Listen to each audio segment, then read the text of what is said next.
The sun began to rise over the small village, bathing the lake in a golden glow. The water, calm and crystal clear, reflected the sky like a perfect mirror.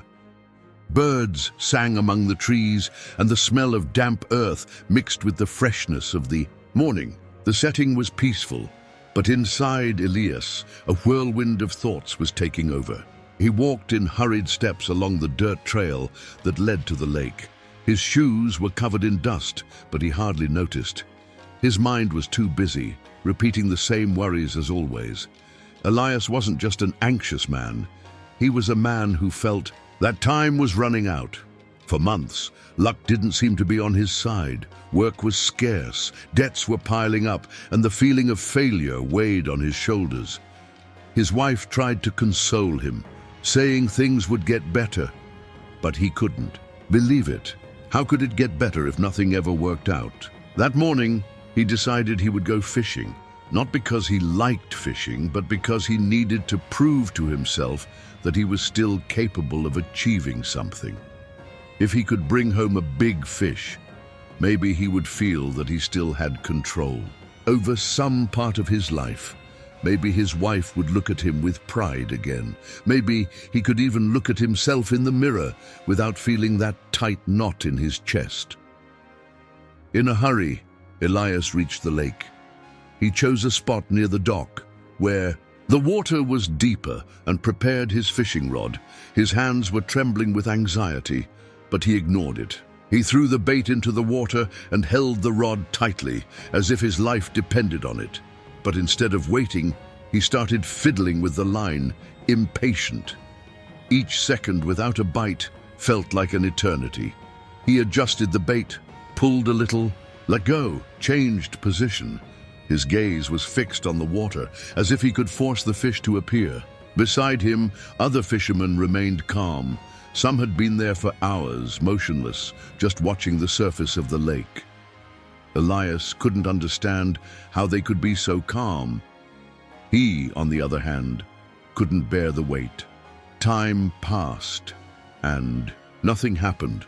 The sun was already high, the heat was starting to bother him, and Elias's patience was wearing thin. He huffed, grumbled, changed the bait repeatedly, but the result was always the same. No fish. That's when an older fisherman with a white beard and a serene expression, who had been watching everything from afar, decided to come closer. Elias huffed impatiently and wiped the sweat from his forehead. He looked around, noticing that the other fishermen seemed immersed in absolute calm. None of them bothered to move the rod every second. Some didn't even look at the water. They simply waited. He, on the other hand, couldn't stay still. His foot tapped the ground nervously, his hands gripped the rod handle tightly, and his mind spun with racing thoughts. What if I'm in the wrong spot? What if the fish already passed and I didn't notice? It was at that moment that a calm and firm voice sounded beside him. "Are you fishing or trying to scare the fish away?" Elias turned around, irritated, ready to snap back, but stopped when he saw who was speaking. It was an older man with skin marked by time and graying hair, wearing simple clothes and holding a fishing rod worn from use. His eyes had a peaceful glow, as if nothing in the world could disturb him. The old fisherman looked at Elias with a half smile, sitting down next to him without hurry, as if he had all the time in the world. "You look like you're fighting the lake," the old man continued while preparing his own bait. "I've never seen a fish come to someone who's battling the water." Elias huffed and shook his head. "I'm just trying to make it work. I can't just sit and do nothing." The fisherman cast his line into the water with a smooth motion and then rested his arms on his knees, looking at the lake without any rush. "And since when is waiting the same as doing nothing?" Elias frowned. He didn't like that. He didn't like the way the man spoke, as if he knew more than he did. "If I don't move the line, I might miss the chance to catch a fish," he argued, crossing his arms. The old fisherman chuckled softly, without taking his eyes off the water. "Or maybe the fish needs time to trust and bite the bait," Elias fell silent. Something about that sentence bothered him, not because it was wrong, but because deep down he felt there was truth in it. But he wasn't ready to admit it just yet. Elias remained silent, staring at the water, but his mind was restless. The old fisherman's phrase echoed in his head, or maybe the fish needs time to trust and bite the bait. He wanted to ignore it, wanted to keep believing he was right, but something inside him began to wonder. What if I really am doing everything wrong? The old fisherman noticed Elias's uneasiness and smiled. He grabbed a handful of sand from the ground and let the grains slip through his fingers. "Have you ever heard of the bamboo seed?" he asked, still looking at the sand. Elias shot him a suspicious glance. "What do bamboos have to do with fishing?" The old fisherman laughed, as if he had expected that answer. "Everything," he replied calmly. "The Chinese bamboo has a peculiar way of growing. You plant the seed, water it, take care of it, give it your all. And for 5 years, nothing happens, not a single sprout." Elias raised his eyebrows. 5 years? That sounds like too long." The fisherman nodded. "Yes, and many people give up before that. But what no one sees is that during all that time, the root is growing deep into the soil, strengthening, preparing. And then, in the 5th year suddenly, the bamboo grows up to 25 meters in just a few weeks. Elias frowned, trying to understand how that connected to his life. The fisherman continued, tossing a small twig into the water, watching the little ripples that formed. "Life works like that. You throw the bait, but you can't expect the fish to bite immediately. Sometimes, what you wish for is preparing itself, strengthening before it shows up. But if you keep pulling the line too soon, you scare the fish away. Just like those who stop watering the bamboo too early will never see it grow." Elias felt a tightness in his chest. For the first time, he saw himself in the story of the bamboo. How many times had he tried to force things? How many times had he doubted and given up too early? He stayed silent, staring at the water. Suddenly, it wasn't about fishing anymore. The fisherman gave him a friendly pat on the shoulder. "Sometimes, Elias, patience isn't about waiting, but about trusting."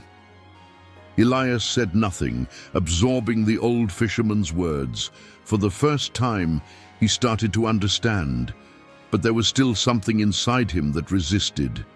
He lowered his eyes to his own hands. They still held the fishing rod tightly, as if his worth depended on it. His shoulders were tense, his chest tight. "I understand what you mean," he murmured, still not looking at the old man. "But how can someone just wait? How do I trust without feeling this anxiety eating me up?" The old fisherman took a deep breath and smiled, as if he had heard that question many times before. "The secret, Elias, is not just to wait, but to learn to be present while you wait." Elias frowned, confused. The fisherman looked around and slowly opened his arms. "Tell me, what do you see right now?" Elias looked around for the first time that day without rushing. He saw the golden reflection of the sun on the water, the small waves gently moving with the breeze. He heard the birdsong mixed with the sound of the rustling leaves.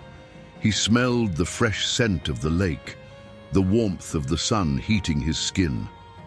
All of that had always been there, but he had never really seen it. The fisherman smiled, as if he could read Elias's thoughts. "Anxiety steals the present from us. We do something, but our mind is in the future, worried about what will happen." "What are you doing right now, Elias?" Elias looked at the fishing rod in his hands. "Fishing? Right. Then why not just fish? Without thinking about what comes next, without expecting a fish to bite the bait right now, without turning this into a battle against time. Just fish." Elias had never thought of waiting that way. He had always believed that waiting was an emptiness, a wasted time between now and the future. But there, sitting by the lake, he began to realize that waiting could be a moment in itself. He took a deep breath and for the first time let go of the fishing rod with his trembling hands. He allowed his shoulders to relax, let the wind touch his face without hurry. The fisherman continued, "The present moment is all we have, but many times we refuse to live it because we think we're doing nothing, as if we only have value when we're chasing something. But in this exact moment, Elias, the only thing you should be doing is fishing. So, why not allow yourself to live this completely?" Elias closed his eyes for a moment. He felt the breeze, heard the water, noticed his own heart beating. For the first time, he didn't feel like he needed to do more than that. And then, in that instant of true presence, his fishing rod bent forward, a strong pull. Elias opened his eyes wide and held tight. A fish had bitten the bait. Elias gripped the fishing rod firmly, feeling the strength of the fish on the line. But this time, something was different. He was no longer in a rush, no longer anxious. He simply reacted at the right time, in the right flow. Calmly, he worked the line, letting the fish fight a little before pulling it closer. His heart was beating fast, but not out of desperation. It was from presence. He was completely there, living that moment without trying to control it. When he finally pulled the fish out of the water, a genuine smile appeared on his face. It wasn't just because of the fish. It was because of the lesson, because of the feeling of peace he found by simply trusting. The old fisherman watched everything in silence, then let out a low chuckle. It seems that when you stopped fighting against time, time gave you what you wanted. Elias looked at the fish in his hands and then at the fisherman. The realization hit him. How many times in his life had he tried to rush things? How many times had he kept moving the line, not realizing that this only pushed away what he truly wanted? He thought about work, about family, about the dreams he had tried so hard to force, and that never seemed to work out. Could it be that the problem was never the lack of opportunities, but rather his inability to wait with peace? He took a deep breath and looked at the lake. For the first time in a long while, he felt like he didn't need to run. He understood. Sometimes, what we want is already coming toward us. But if we don't know how to wait, we will never see it happen. Now I ask you, how many times have you tried to force something in your life? How many times have you kept moving the line, not realizing you were pushing away what you wanted the most? Trust. Live the present moment, and what is meant for you will find its way to you. And if this story touched your heart, subscribe to the channel and turn on notifications. Here, you'll always find stories that warm the soul and awaken truths that were asleep inside you. See you in the next video. Now take a deep breath. You don't need to rush. What is yours is already on its way.